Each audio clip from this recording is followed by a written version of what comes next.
60,000 German soldiers were now trapped near the town of Cherkasy, in an area that became known as the Cherkasy Pocket.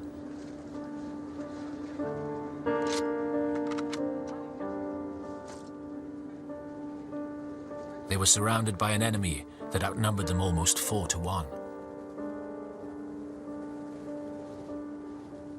Commanding the beleaguered forces was General of Artillery Wilhelm Stemmermann. Stemmermann was a professional soldier, born into a military family. He was a very, very competent corps commander, battle-hardened, trusted by his troops. And I think the Germans were indeed lucky to have such a competent, calm commander inside the pocket. But now, Stemmermann faced the biggest challenge of his career. There is no doubt to be the commander of forces in an encircled pocket, it must prove one of the greatest psychological tests to any general.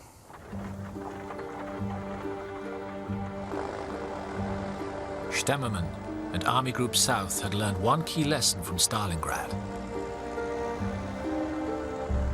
There, the Germans had tried to resupply their men from the air. But they had lost control of their airstrips, and the operation had failed. Thousands of troops had starved and frozen to death.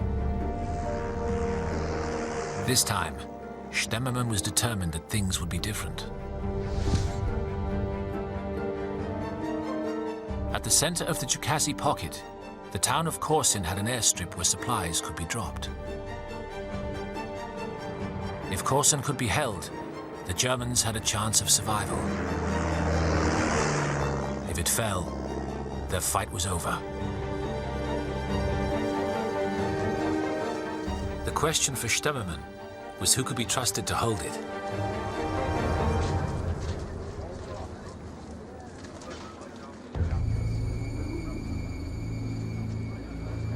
Inside the pocket were two highly unusual units. The 5th Panzer Division Viking and the Assault Brigade Wallonien.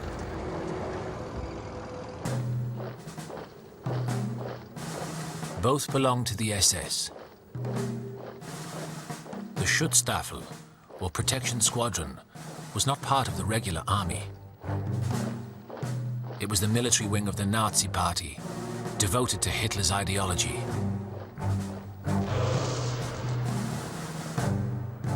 Among SS Viking's early members was Joseph Mengele, who became notorious as the Doctor of Death at Auschwitz.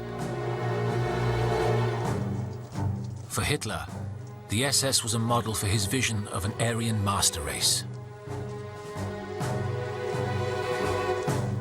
Its men were recruited for their supposed racial purity as well as their physical fitness. But the regular German army was keen to limit the number of actual Germans recruited by the SS. They didn't want a political army competing for influence. So the SS had turned elsewhere. From occupied countries in Scandinavia, Finland, Norway, and from Estonia, thousands of young and impressionable men had been drawn to the idea of fighting for an elite force in the battle against communism. They were, fanatical Nazis. These were volunteers, very right-wing, thought they were fighting for a noble cause against the Bolshevik terror. That was the propaganda that had been indoctrinated into them. And they were very well-equipped and skilled fighters.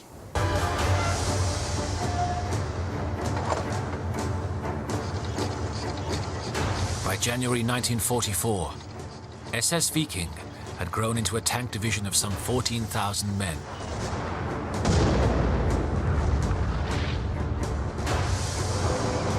They had already proven their worth in the field after 2 years of fighting the Russians.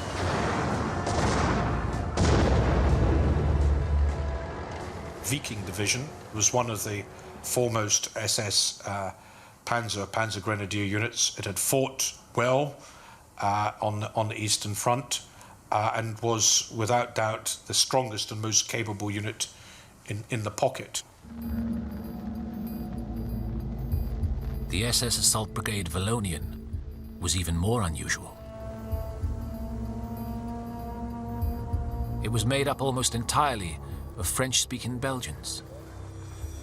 These were Belgian volunteers, right-wingers, who were absolutely convinced that they were fighting for a noble cause in their eyes. Among them was one of the most contradictory characters of the war. The failed Belgian politician, Léon degrelle.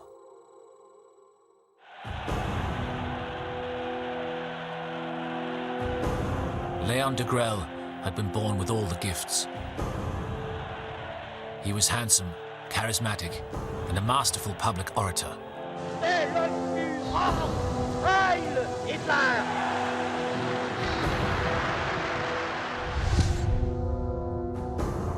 Léon degrelle hadn't always been a Nazi. He had created and led the Belgian Catholic nationalist movement, the Rexist Party. He had enjoyed some political success, but by the start of the war in 1939, degrelle's political career was in decline.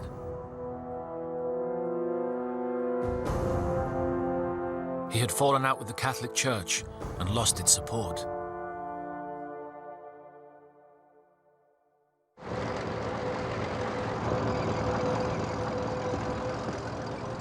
But when Germany invaded Belgium in 1940, degrelle had found a new object for his admiration.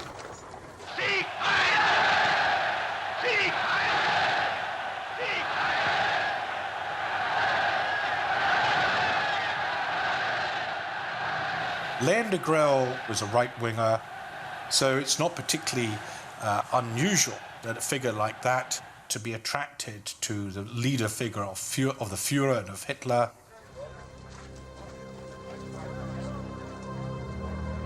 At first, degrelle had hoped that in Hitler's new order, he would be made the Belgian Führer. But Hitler had ignored him. Degrelle was a French-speaking Walloon, and Hitler favored the more Aryan Flemish Belgians.